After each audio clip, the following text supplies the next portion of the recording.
Jaya Gopi Jana Vallabha Girivaradari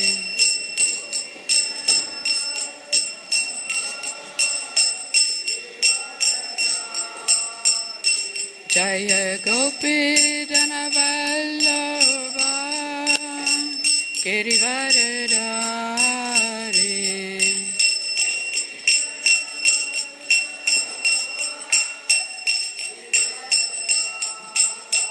Yashoda Nandana Vraja Jana Ranjana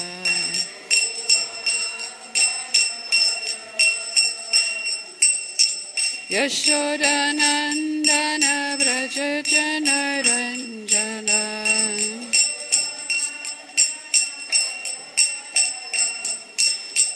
Yamuna Tira Vanachari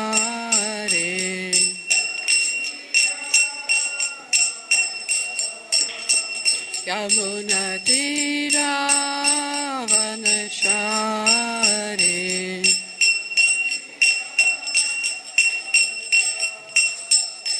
Jaya Radha Madhava Kunja Bihari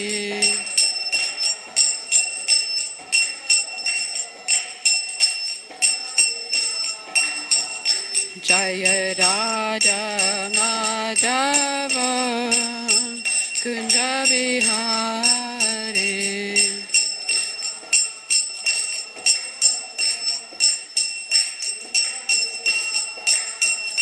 Jaya Gopi Jana Vallabha Girivaradari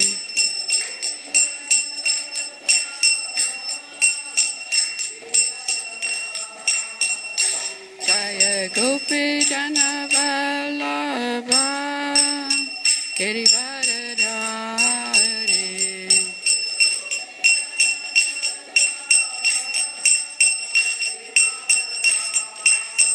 Yashodanandana Vraja Jana Ranjana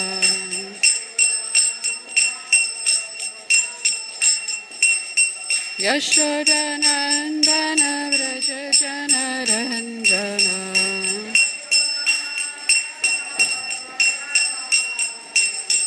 Yamuna Tira Vanachari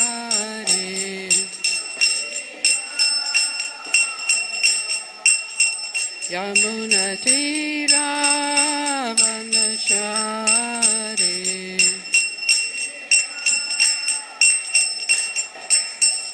Jaya Radha Madhava Kunja Bihari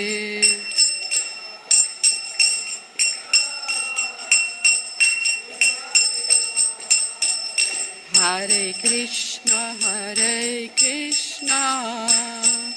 Krishna Krishna Hare Hare Hare Rama Rama Rama Hare Hare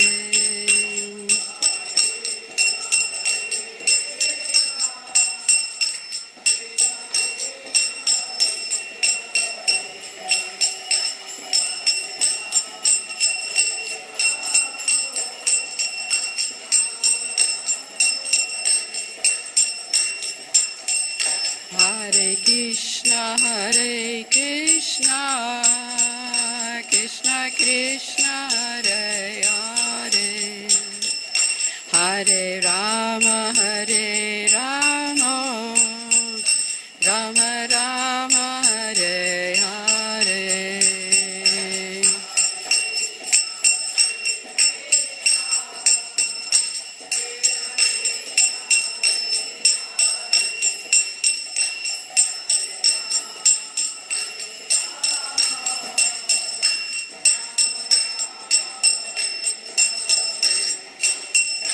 Hare Krishna Krishna Krishna Hare Hare Hare Rama Rama Rama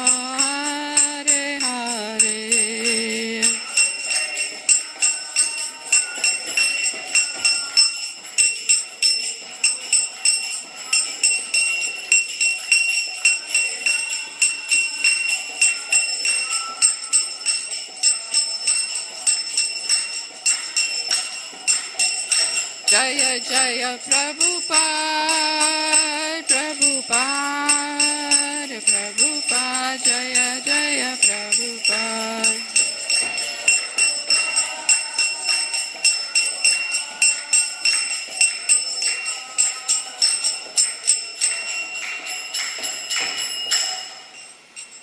Jayom Vishnupad Paramahamsa Parivraja Kacharya Stota Sat Sissimad His Divine Grace A.C. Bhaktivedanta Swami Srila Prabhupada Ki Jai.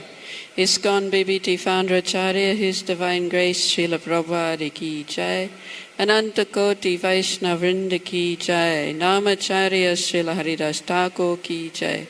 Prem Se Kaho Sri Krishna Chaitanya Prabhu Nityananda Shri Advaita Gadadha Shiva Sadi Gauda Bhakta Vrinda Ki Jai.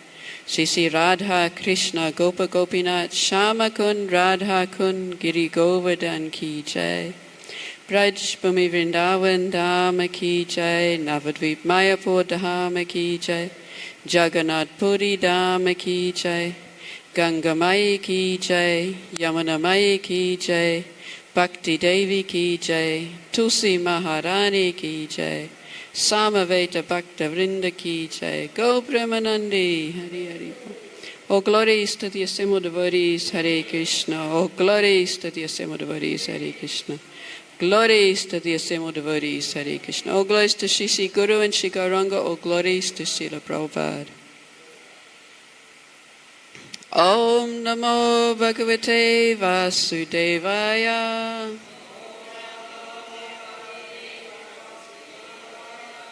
Om Namo Bhagavate Vasudevaya. Om Namo Bhagavate Vasudevaya. So today we are reading from chapter 14 of Bhagavad Gita as it is, entitled The Three Modes of Material Nature, and text number 21. Arjuna uvāca kair liṅgais trīn guṇān etān atīto bhavati prabho kim-ācāraḥ kathaṁ caitāṁs trīn guṇān atīvartate. Arjuna uvāca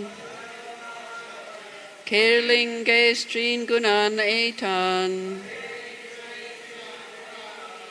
atīto bhavati prabho kim-ācāraḥ kathaṁ caitāṁs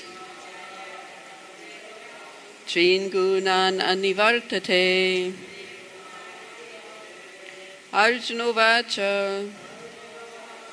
kair liṅgais trīn guṇān etān atīto bhavati prabho kim-ācāraḥ kathaṁ caitāṁs trīn guṇān ativartate. Arjuna uvāca kair liṅgais trīn guṇān etān atīto bhavati prabho kim-ācāraḥ kathaṁ caitāṁs trīn guṇān ativartate. Arjuna uvāca kair liṅgais trīn guṇān etān atīto bhavati prabho kim-ācāraḥ kathaṁ caitāṁs trīn guṇān ativartate. Arjuna uvāca kair liṅgais trīn guṇān etān atīto bhavati prabho kim-ācāraḥ kathaṁ caitāṁs trīn guṇān ativartate vaishnavis Arjuna uvāca kair liṅgais guṇān etān atīto bhavati prabho kim-ācāraḥ kathaṁ caitāṁs trīn guṇān ativartate Arjuna uvāca kair liṅgais guṇān etān atīto bhavati prabho kim-ācāraḥ kathaṁ caitāṁs trīn guṇān ativartate Arjuna uvāca kair liṅgais guṇān etān atīto bhavati prabho kim-ācāraḥ kathaṁ caitāṁs trīn guṇān ativartate Arjuna uvāca. Arjuna said, kaiḥ, by which liṅgaiḥ, symptoms, trīn, three, guṇān, qualities, etān, all these, atītaḥ, having transcended, bhavati, is, prabho, O my Lord, kim, what, ācāraḥ, behavior, kathaṁ, how, cha, also, etān, these, trīn, three, guṇān, qualities, ativartate, transcends. Translation and purport by His Divine Grace A.C. Bhaktivedanta Swami Srila Prabhupada. Jai Srila Prabhupada.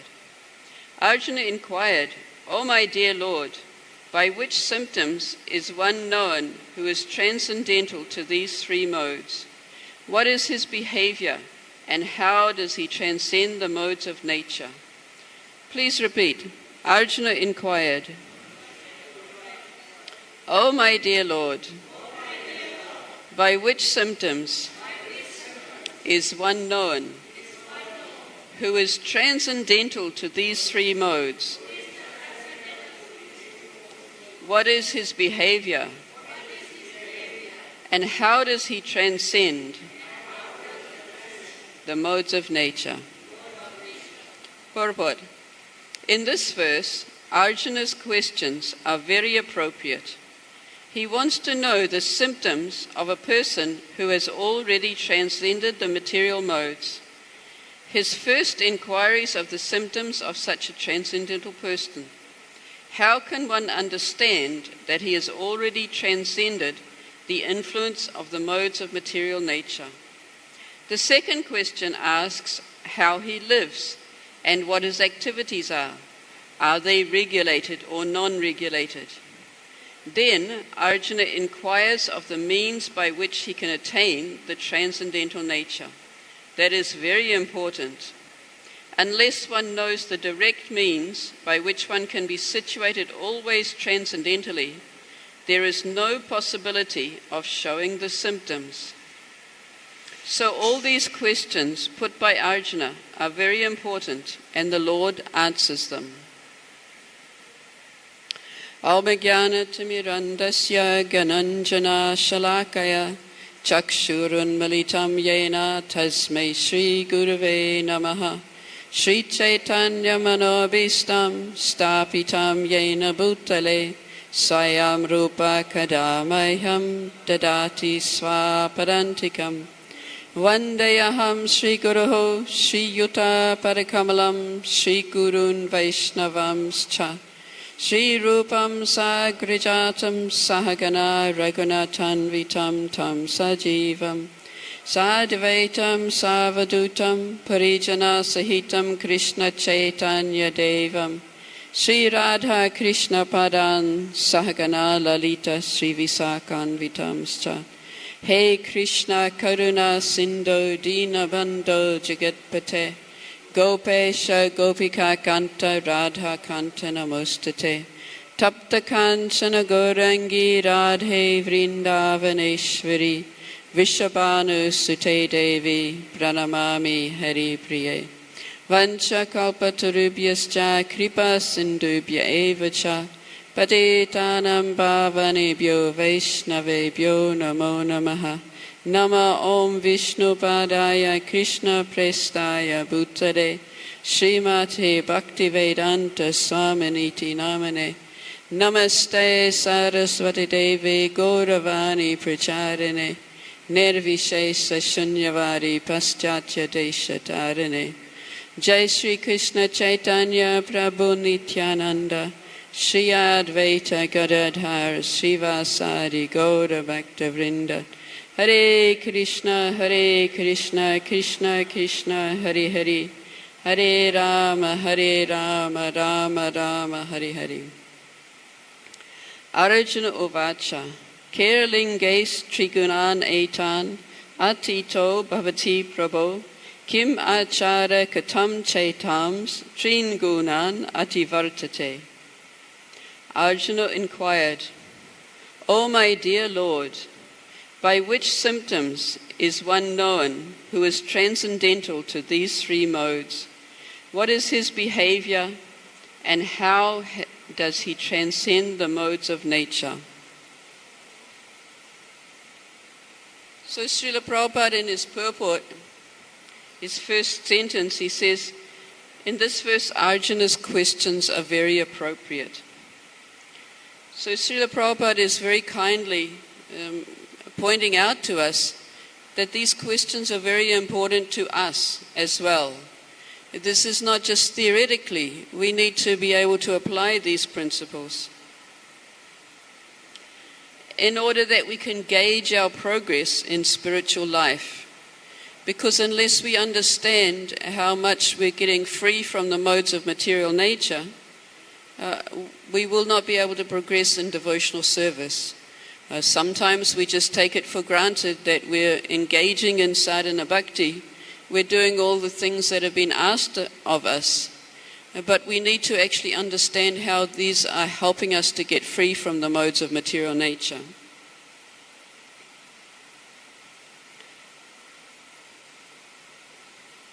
So Arjuna asked two questions. He asked questions about the symptoms of one who is transcendental to the modes of nature, and then he asks what is his behavior. So Burijan points out that these two questions are similar, but there's a subtle difference between them. The answer to what are his symptoms is something that the devotee himself can recognize, but other people may not recognize. The answer to that comes up in text number 22. Whereas the behavior in text number 23 to 25, behavior is what others can also see.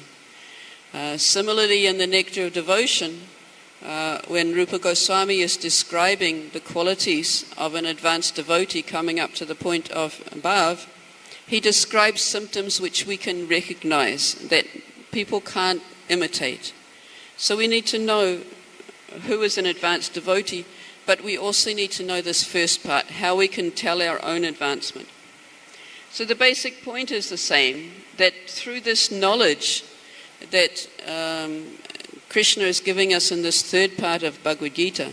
So the first part of Bhagavad Gita was about karma. The middle part was about bhakti. And Arjuna has already accepted Krishna as the Supreme Personality of Godhead. Krishna has already said that those who understand my nature, they will worship me with love. But now Krishna is giving the knowledge that will back up our sadhana and make us fixed in devotional service. So actually, Krishna had asked the very similar questions in Bhagavad Gita 2.54. he'd asked what were the symptoms of a person who was stita pragya. He asks, what does he do, how does he walk? But at that time he didn't ask how we can transcend these modes of nature. He said, Arjuna uvāca, stita pragyasya kābhāsha, samadhi stasya kesava, stita de kim prabhasheta, kim-ācāraḥ vrajeta kim. So this comes from a class of Prabhupada, so the translation is a little different. My dear Krishna, you will kindly explain what is a language. How does a person who is already transcendental, how does he speak, how does he act, how does he live, and how does he move? So activity is not stopped. Prabhupada makes that point. We come to Krishna consciousness, we don't become one with the Lord, we don't become nothing. We continue in activity. So in this chapter, Krishna answers the symptoms. He who does not hate illumination, attachment or delusion when they are present, or long for them when they disappear. So Prabhupada translate that as one who is free from envy and attachment. So to the extent that we're free from these three modes of nature, we can come towards devotional service. In the second chapter, Krishna started speaking about control of the senses. Control of the senses is the way by which we can become free from this attachment. But none of this is possible without devotional service. Let me just read a little bit from this class of Srila Prabhupada's. He was speaking on the second chapter verses. But he gave some very nice examples, and I thought they were appropriate to repeat them here.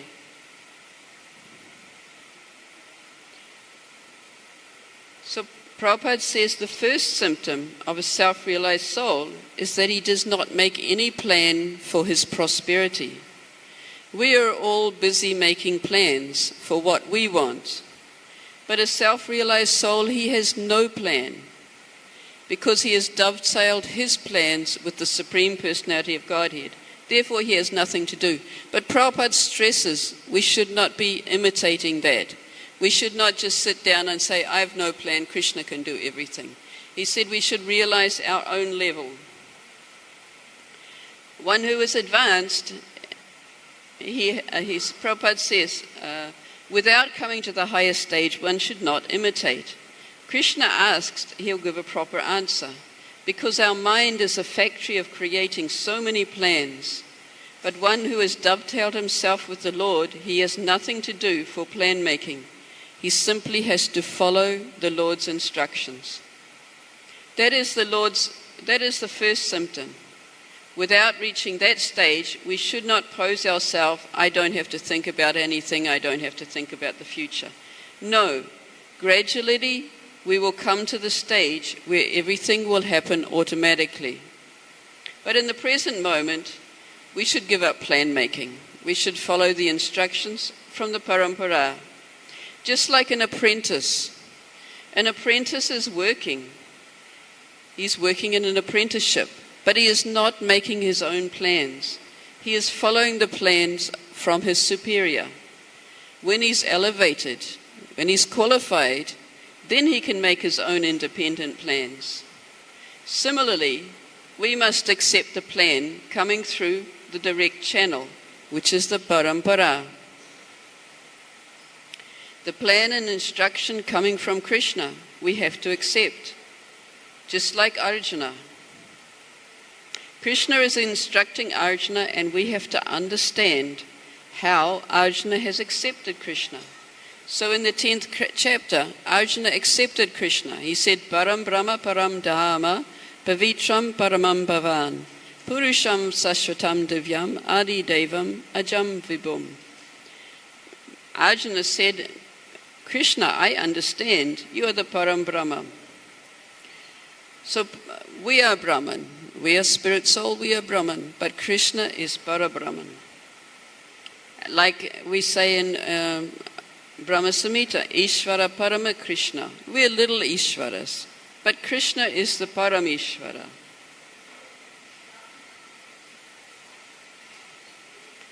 So that is how Arjuna accepted Krishna. This is the mode of studying Bhagavad Gita.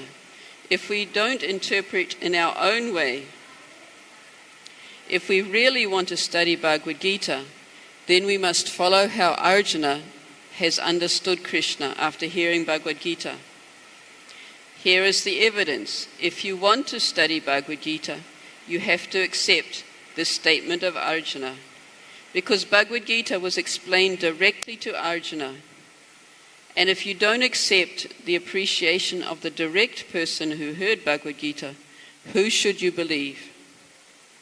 Prabhupada gives the example. Suppose I heard something from somebody, but you are being told something from somebody who heard something from somebody. Who are you best to listen to? The one who heard directly, or the one who heard from some other source and we don't know the source? So Prabhupada said, no, we have to follow. Arjuna heard directly from Krishna, and his appreciations are recorded here.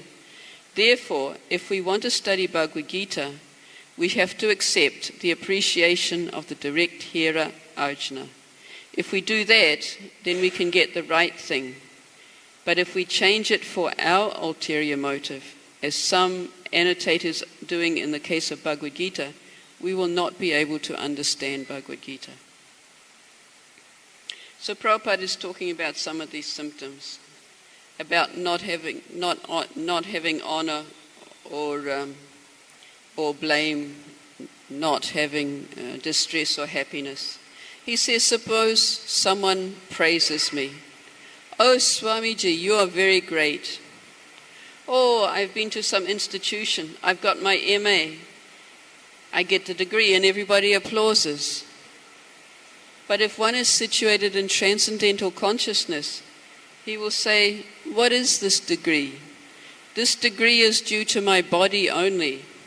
As soon as the body finishes, the degree will also be finished. Prabhupada quotes Bhagavad Gita 2.22, Vasamsi jirnani yatha vihaya. As soon as the body is finished, it's like old clothes, we discard it and it goes away. So everything that comes with the body, whether it's honor or whether it's dishonor, whether it's happiness or distress, is all gone at the end of life. I have to take another body, and everything I will start again. Therefore, if one actually knows I am not this body, I am pure consciousness, to some degree we will be free from all of this. Like if I accept some palatable food stuff, my friend gives me some nice prasad. I say, oh, I am so happy. I've got some nice prasad. But what is that happiness? That happiness is only due to the tongue. But I am not the tongue. So these things will appear. One who is in pure consciousness does not become attached. It doesn't mean I don't eat. It doesn't mean I don't associate with the devotees. Yes, I associate. Yes, I hear from them. I praise them, they praise me. I eat palatable food, I enjoy it. But I don't get attached to that enjoyment. I am aloof from it. I am a servant of the servant of the servant of Krishna. So therefore, I only have to know that, and everything else will come. Prabhupada gives an example of being fearless. He says, if a person is situated in pure consciousnness, he's not afraid. Example he gives is of the Greek philosopher Socrates. So Socrates had this theory that we're spirit soul, we're not the material body. But the authorities of that day thought this was a very dangerous proposition, because they thought that if people believed that they were not the body and they were spirit soul, then chaos would come. So they said to Socrates, okay, if you're not the body, you can drink this hemlock and you'll be fine, won't you? And Socrates said, yeah, no problem, I'll drink the hemlock. His material body was finished, but he was not finished. So they thought they were winning because he died, but he won because he's not the body, and he carried on. So as much as I get rid of this bodily conception of life, my fearfulness will also decrease. As long as I am absorbed in the bodily conception of life, my fearfulness is greater. Just like the example of Arjuna. In the first chapter, Arjuna says, no, I won't fight. I don't want to fight my relatives, my brothers, for the sake of achieving a kingdom. Now the ordinary man says, oh, isn't Arjuna very nice? He wants to give up everything for other people. But Krishna, what does Krishna say? Krishna says, you are a damn fool number one. You see, ashocyan anvasocyastvam pragya vadams chabashate. My dear Arjuna, you are talking like a learned man, but you are fool number one. This is the reward. You are declining to fight, you're nonsense. Just see. The public eyes, it seems very good, but it's condemned by God. Many other things also happen like that. We have to test. Svanustitasya dharmasya samsiddhir haritoshanam. Our performance of our duty will be tested to how much we please Krishna by our actions.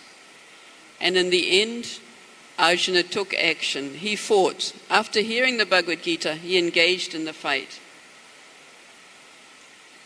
So now we'll have a little look at some of these. So these ones we've looked at.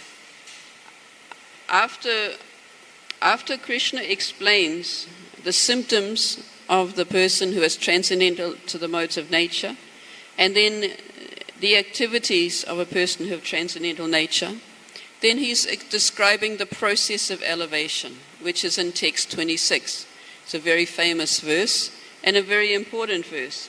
Mam chayo vyabhicharena bhakti yogena sevate sa guṇān samitityayatān brahma bhūyaya kalpate. One who engages in full devotional service, unfailing in all circumstances, at once transcends the modes of material nature and thus comes to the level of Brahman. So this is the process by which we get out of the modes of nature. Now, just reading a little bit from Burijan's commentary, Surrender Unto Me. The process of knowledge which was described in text 22 to 25 about seeing things equally, about acting without attachment, gradually elevates one to the platform of equanimity. But one engaged in full devotional service immediately and automatically transcends the modes of nature. The word avyabhicharena implies that one has a tendency to render service only to Krishna and no one else but Krishna. Because the devotee is serving Krishna exclusively, he has no opportunity to do anything else to serve the modes of nature, to serve his own body. That is a direct process of transcendence. So this process of devotional service, we are following this process. Interestingly, this verse says, one who engages in full devotional service, unfailing in all circumstances, at once transcends the modes of material nature and comes to the level of Brahman. In 1854, something slightly different is said, so we want to understand that. 1854, Brahma bhuta prasanatma na shochi na kankshati sama sarveshu bhuteshu mad bhaktim labate param. One who is thus transcendentally situated at once realizes the Supreme Brahman and becomes fully joyful. He never laments or desires to have anything. He is equally disposed to every living being. In that state, he attains pure devotional service unto me. So you can see Krishna again describing these same qualities. When a person comes to this Brahman platform, this Brahma Bhuta platform, he is transcendental he becomes joyful, he is not lamenting, he is not attached to anything, not desiring to have anything. He is equally disposed, he sees every living entity equal. And at that stage he attains pure devotional service. So 14.26 says, by pure devotional service we can get to the Brahman platform. And text 18.54 says, when we get to the Brahman platform, we can engage in pure devotional service. So it seems like a bit of a cycle. But we have to understand that in the 14th chapter, we're talking about our sadhana bhakti. We engage in the process of sadhana bhakti, ado shraddha tata guru sadhu sangha tata bhajana kriya. So Baladev Vijayabhushan also states that to get to the stage of knowledge, one can only get there by worshipping the lotus feet of the spiritual master. So that's describing our process of sadhana. First we gain a little faith, we associate with the devotees, and then we take shelter of a spiritual master, we follow his instructions, and then we gradually increase onto the path of anartha-nivritti. From an anartha-nivritti we come to nishta, and then we come to ruchis, and then you come to asakti, and then after asakti we come to bhav and prem. So we start in this process of sadhana bhakti, first vaidhi sadhana bhakti, which means following the instructions according to the order of the spiritual master and according to the instructions of Shastra. I had a question in a class I gave a couple of weeks ago. I was describing from Nectar of Devotion how Raganuga Bhakti is free from this requirement to follow the instructions of the spiritual master. And they said, well, doesn't that make it lower than Vaidhi Sadhana Bhakti? I said, no, you're a little confused about what Raganuga Sadhana Bhakti is. First we have to follow this Vaidhi Sadhana Bhakti, the instructions of the spiritual master, and by doing this faithfully and developing a relationship with our spiritual master based on love, we can gradually improve the quality of our devotional service so that we can aim to do our devotional service for the pleasure of Krishna. And when we can get to doing it for the pleasure of Krishna, then this Raganuga will awaken in our heart. But that can only happen after we get past anartha-nivritti.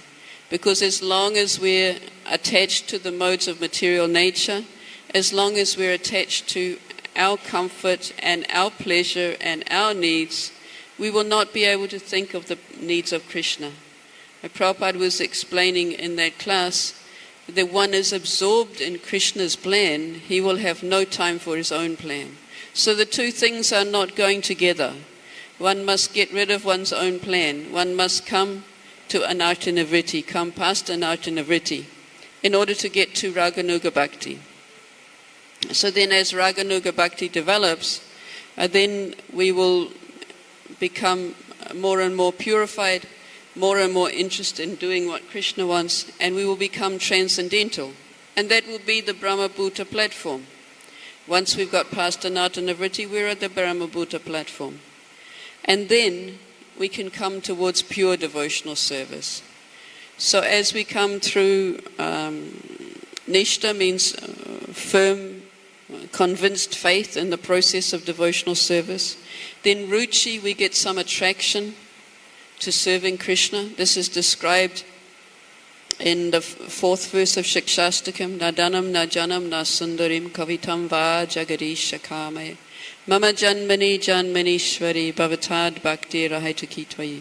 So I am now attached to Krishna's service. I don't want anything else for myself. So this is the stage of ruchi.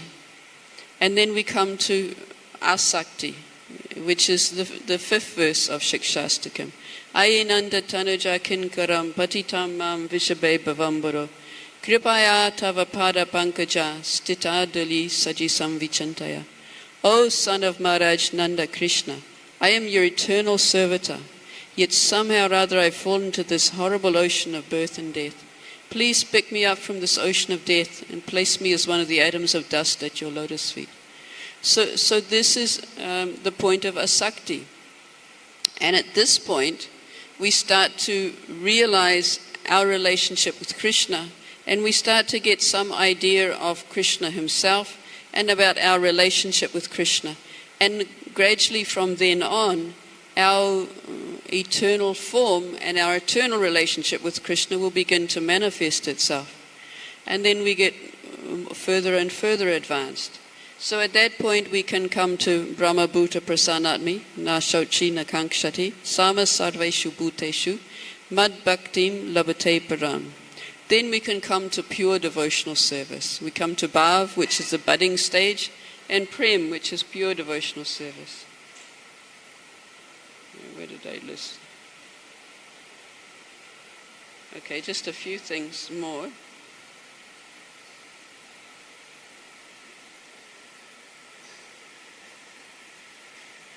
Okay, so Baladev Vidyabhushan says that by worshipping the spiritual master, the lotus feet of the spiritual master, we will develop a service mood.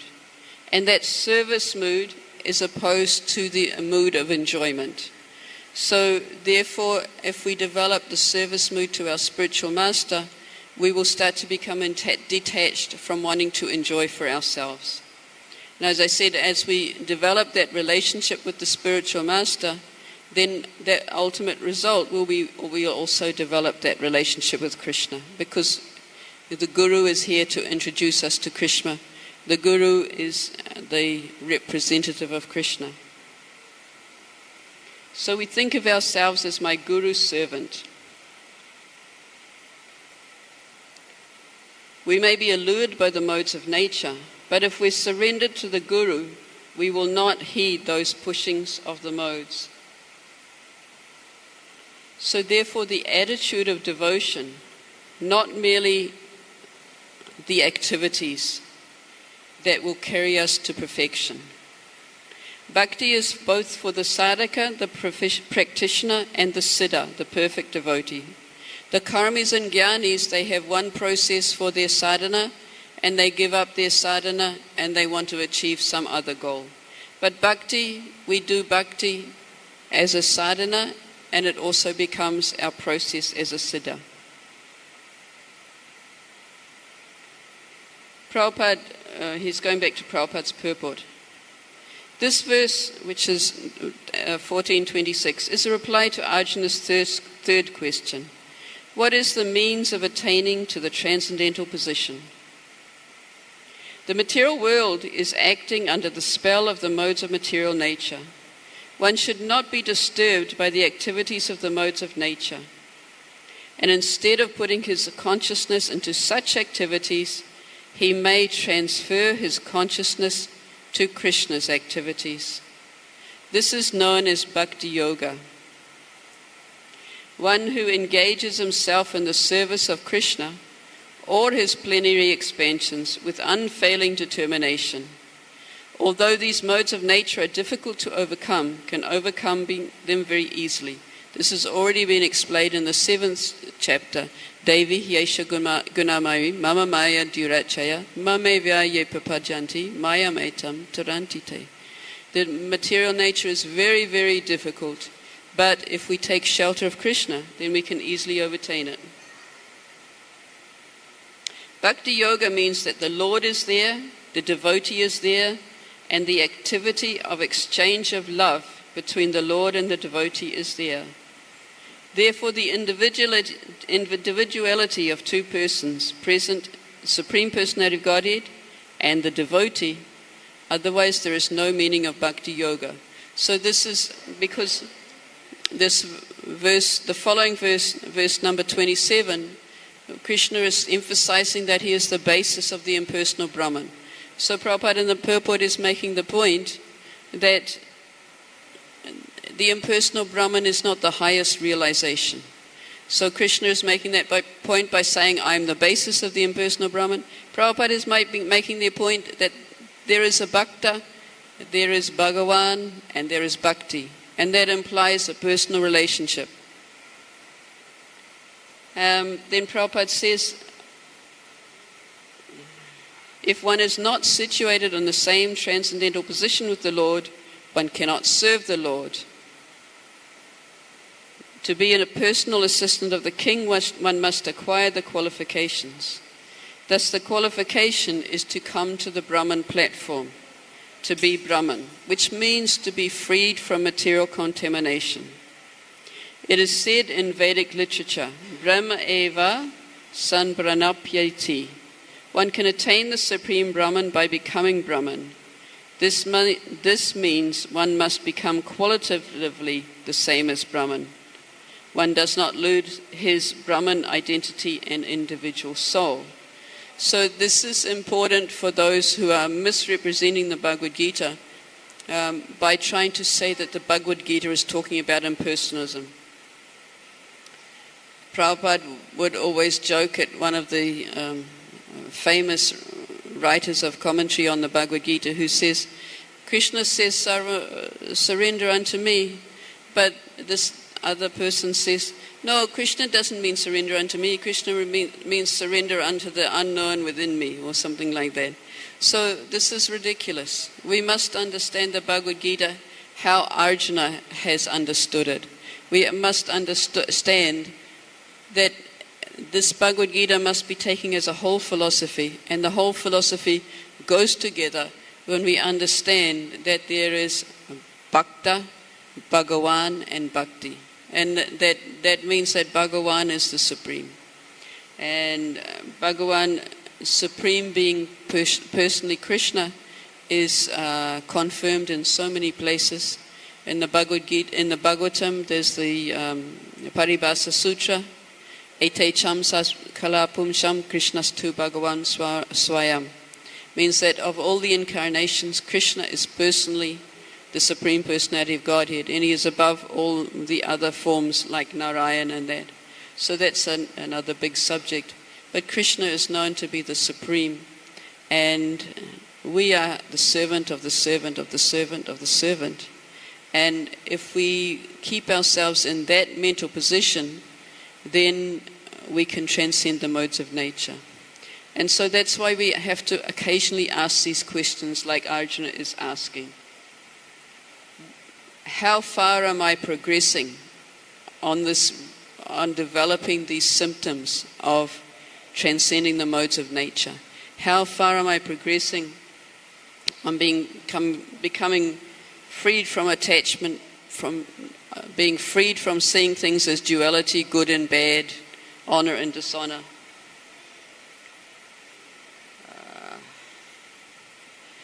Freed from envy, freed from attachment, seeing gold and a lump of earth and a stone as being the same. So if I'm being freed from these dualities and these infections, that's a good sign. We still have to concentrate on bhakti, otherwise it will never be complete. Because we cannot artificially renounce these things and become a dry renunciate. Prabhupada always laughs at the dry renunciates. They give up everything material. They say, no, don't give me money. And then after some time they come back and they want to do some welfare work, open a hospital, provide water in the villages. So many good deeds are carried out by these so-called transcendentalists who haven't found satisfaction in their dry renunciation, so they've had to come back to the material world. But the Bhakta, he has all compassion for all living entities, and he knows that not just providing wells and hospitals, but by introducing people to the proper view of Krishna consciousness, to their eternal relationship of servant of Krishna, then we can all become peaceful and all become happy. Okay, so I'm going to stop there. If anyone has any comments or questions, you may ask.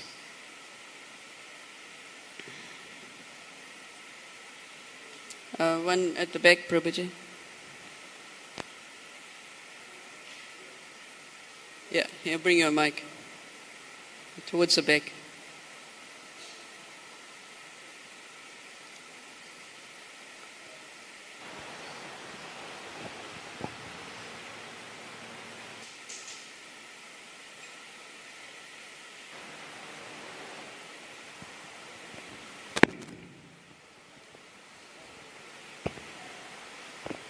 Hare Krishna, and thank you for this wonderful class.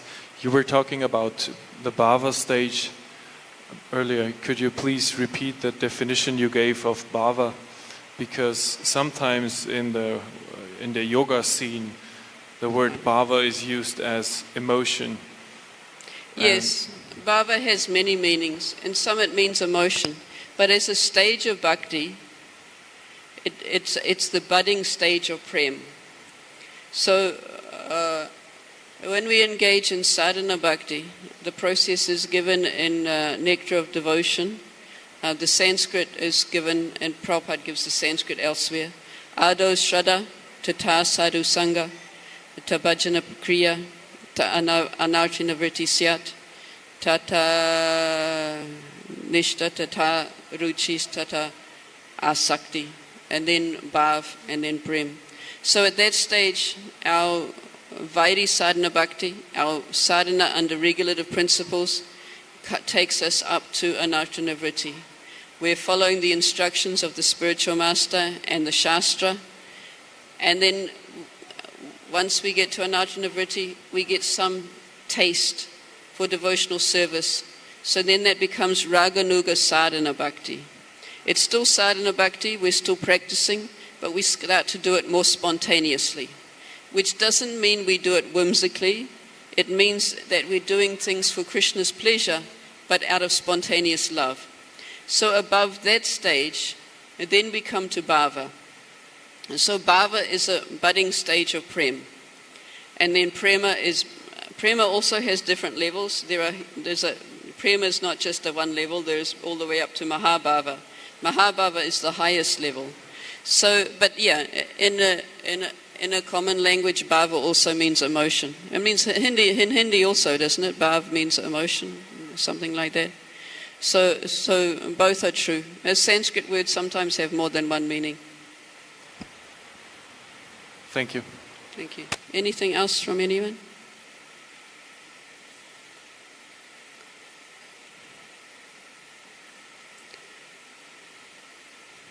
Okay.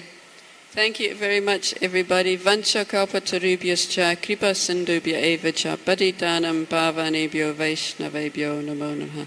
Srila Prabhupada ki jai.